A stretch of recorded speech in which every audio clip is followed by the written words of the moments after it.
அண்ணே, நானும் குடுமி நண்பர் ஜோசியக்காரரை பார்க்க போனேன். உங்க ராசிக்கு ஆகஸ்ட் 5ஆம் தேதி இன்கிரிமெண்ட் வந்து அக்கௌண்ட்ல விடுன்னு சொன்னாரா இல்லையா?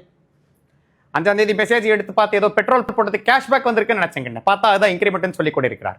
வேலை செய்கிறவனுக்கு தான் இன்க்ரிமெண்ட்டு. பேப்பர் போட்டு வெளியே போய் வேலை தேடி வேலை கிடைக்காம திருப்பி வந்து ரீஜாயின் பண்ண உனக்கு கிடையாது. அண்ணா, என்னுடைய நண்பரோட ராசிக்கு செவ்வாய் புதன் மோதி கொண்டிருக்கு. சனி பெயர்ச்சி முடிஞ்சு போச்சு. கடகராசிக்கு உங்க வீட்டு வாசல்ல மகாலட்சுமி வந்து கதவை தட்டுவா அப்படின்னு சொன்னார் ஒரு ஜோசியக்கார். இவர் போட்ட அமேசான் ஆர்டர் இன்னும் வாசல்ல வந்து கதவை தட்டலைங்க. உன் ஃப்ரெண்டுக்கு உன் கூட சேர்ந்ததுக்கு அப்புறம் தான் 7:30 ஸ்டார்ட் ஆச்சு. ஒரு ஆப்ஷன் இருக்கு. நீ வேணா கல்யாணம் தான் கெட்டிக்கிட்டு ஓடி போகலாமான்னு பாடிக்கிட்டே ஒவ்வொரு வீடாக கதவை தட்டு. அண்ணா, இந்த ஜோசியக்காரங்களுக்கு செலவு பண்ணி எங்க காசெல்லாம் காலி ஆயிடும் போல இருக்குங்க.